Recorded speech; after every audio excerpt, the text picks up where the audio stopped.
Сәлем балалар, келіңдер, қызықты оқиға тыңдайық.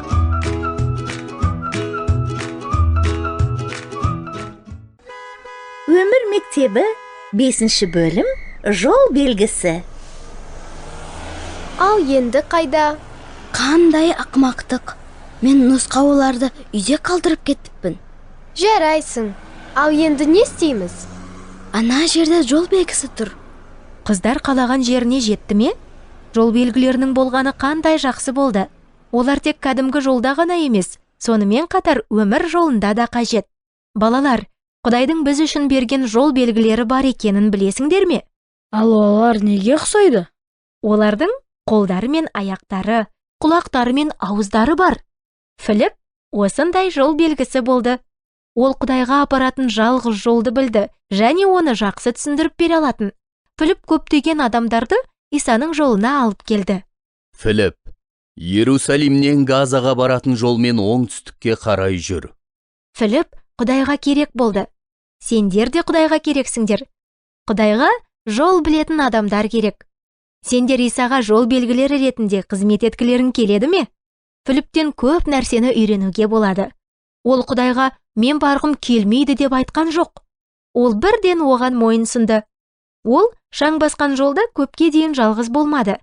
Жолда Эфиопия патшайымының қаржы министрі мінген сәнді күйме пайда болды. Ол Иерусалимде ғибадат ету үшін 200 шақырымнан астам жол жүрді.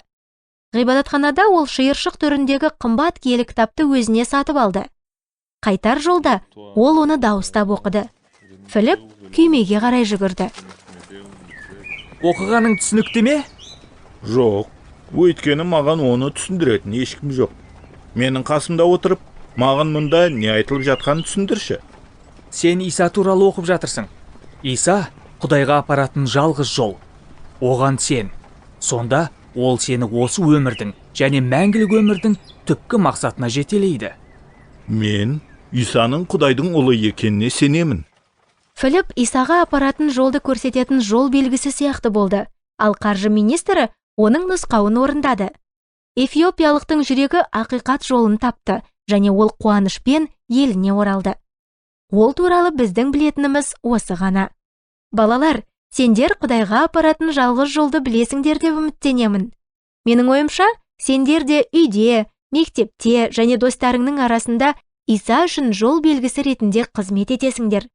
Бәлкім, бір күні Исаға апаратын жол белгілері қажет болатын елдерде қызмет етерсіңдер. Мүмкін сендер Африкада немесе басқа да елдерде қызмет етерсіңдер. Өйткені миллиондаған адамдар дұрыс жолды білмейді. Оларға жол белгісі керек. Олар әлі де Исаның Құдайға апаратын жалғыз жол екенін естіген жоқ. Жақында кездескенше балалар, менің атым Әлия.